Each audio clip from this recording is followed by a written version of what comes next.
سے مراد کنکر، ساون سے مراد بے خبر، التشا سے مراد جاڑا، معاون سے مراد وردنی کی چیز، بلیدین سے مراد روزی جزا، سورۃ اللہب میں خبر سے مراد رسی، الصمد سے مراد بس، سورۃ الناس میں لفظ الناس سے مراد چوہ جانے والی، السبقۃ سے مراد پھونکنے والی۔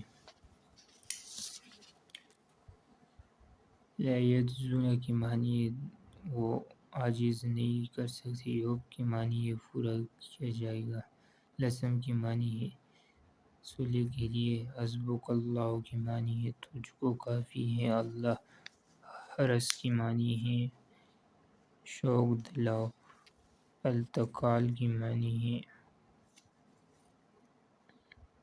المال کی معنی ہے التمال کی معنی ہے مال غنیمت، وجلت کی معنی ہے ڈر جاتی، اصلاح ذات بینکم کی معنی آپس کے تعلقات کو درست کرو، کریہون کی معنی ہے لگاتار آنے والی۔ ارکان اسلام کی کل تعداد 5 ہے۔ کلمہ طیبہ ارکان اسلام کا پہلا رکن ہے۔ کلمہ طیبہ میں کل 7 الفاظ ہیں۔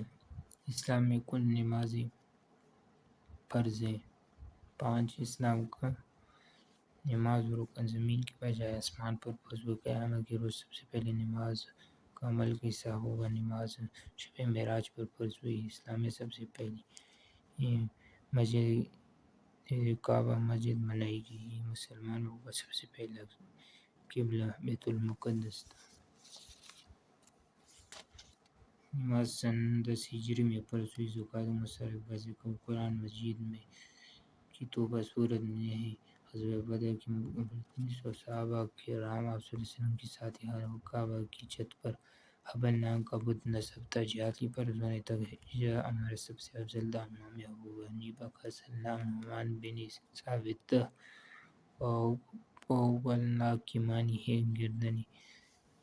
سورۃ الانفال قرآن کریم کی 9ویں سپارے میں الاحزاب سے مراد ہے گروہ۔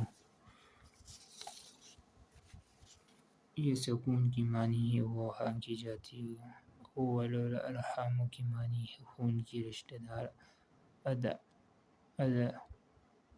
آیا کی معنی ہے منہ بولے بیٹھے۔ مستورن کی معنی ہے لکھا ہوا۔ یولون الادبار کی معنی ہے وہ پیٹ پھیرتے ہیں۔ الاحزاب کی معنی ہے گروہ۔ الحناجر کی معنی ہے گلے۔ عورت کی معنی ہے غیر محفوظ۔ انبا کی معنی ہے خبریں۔ امام ابن ماجہ کا پورا نام ابو عبداللہ محمد بن یزید ماجہ رحمۃ اللہ تھا۔ امام ترمذی سن 831 عیسوی میں پیدا ہوئے۔ امام نسائی کا پورا نام عبدالرحمن نسائی ہے۔ امہات المومنین میں سب سے زیادہ احادیث حضرت عائشہ رضی اللہ عنہا سے نقل کی گئی ہیں۔ احادیث پر سب سے پہلی کتاب لکھی گئی صحیفہ صادقہ۔ کتاب الاثار کے مصنف کا نام امام ابو حنیفہ تھا۔ کتاب المصنف کے مصنف کا نام عبدالرزاق نسائی۔ شکر کی لفظی معنی ہے کسی کی سراہنا پر اس کی تعریف کرنا۔ شکر کے 3 طریقے ہو سکتے ہیں۔ قرآن کریم میں اللہ تعالیٰ نے حضرت ایوب علیہ السلام کو صبر کرنے کا حکم دیا تھا۔ عاجز زندگی میں صبر، خاندانی زندگی ہے۔ خاندان کے 2 اہم ستون ہیں: زوجین، ایک جوڑے کے درمیان عاجز زندگی کی بنیاد نکاح۔